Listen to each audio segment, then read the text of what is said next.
Hey y'all, it's Rosie and I'm going to show you my recipe for homemade smothered turkey wings, legs, or thighs. The exact measurements can be found on my blog, iHeartRecipes.com.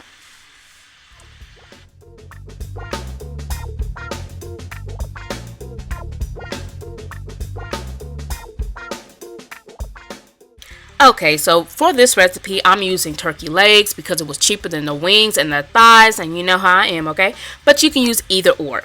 So for the seasonings, I'll be using salt, pepper, I have sage, thyme, and some other seasonings. The exact measurements can be found on my blog, iHeartRecipes.com. Just sprinkle those seasonings all over your turkey and make sure you massage it all over, make sure you get all the surfaces. Now in this bag, I have some all-purpose flour. I'm now going to start placing my turkey legs, wings, or thighs, whatever you're using. Put that in that bag there, and now we're just going to shake the bag and coat the turkey. Now, once you're done doing this, don't throw away the flour. We will be using that flour later on. Here on my stovetop, I have my pan. I'm going to pour in some vegetable oil, and I also added in some butter. Please don't forget to give my video a thumbs up if you haven't already. It helps me out a ton, and I would really appreciate it, so please do so. And now I'm going to start placing my turkey into this pan. Now, my goal is not to cook the turkey throughout. That's not going to work. We don't want to do that. We just want to brown the outer parts, okay? So once we're done browning all that turkey, we're going to remove it from this pan and we'll place it in a 9x13 bake dish. Remove that from the heat, of course, and I turned that pan off. But meanwhile, I did slice up some veggies. I have celery, onion, and bell pepper. I'm going to head back over to my stovetop, turn the heat back to medium, and now I'm going to cook my veggies until they're nice and translucent.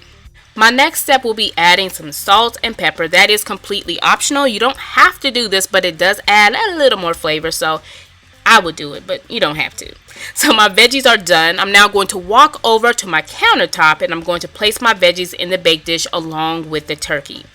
Next, I'm going to grab some aluminum foil and I'm going to cover this bake dish and I'm going to place it in the oven on 325 Fahrenheit for about 2 hours. We're going to do it low and slow.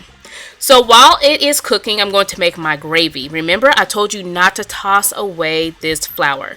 So I have the same oil and butter in that bake dish. I'm now going to pour in the flour. And now we're just going to mix until everything is nice and incorporated. Make sure you don't have any lumps.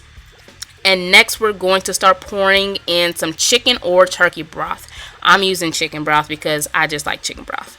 So don't forget, if you want the exact measurements and your free copy of this recipe, visit my blog, iHeartRecipes.com. You can print it out there.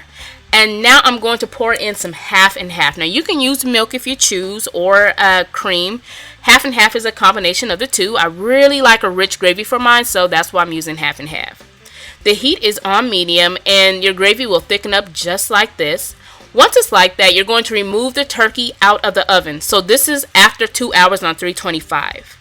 I'm now going to pour my gravy all over the turkey. Make sure it's nicely coated. Look how thick and rich that gravy is. You don't need any canned of mushroom or anything like that. My first turkey wing video was canned cream of mushroom and all that stuff. You don't need it. Make your own. So place this back in the oven for an hour and 30 minutes. And once that hour and 30 minutes is done, your turkey is going to be falling off the bone. It's going to be so tender and moist. And I served this with some cornbread, some greens, and potato salad. And look how tender this is. Look at it falling off the bone. That is 3.5 hours of cooking on 325. We did it low and slow. Thank you so much for watching, y'all. I truly appreciate it. Definitely give this recipe a try. Get your copy from iHeartRecipes.com and subscribe to my channel if you haven't already.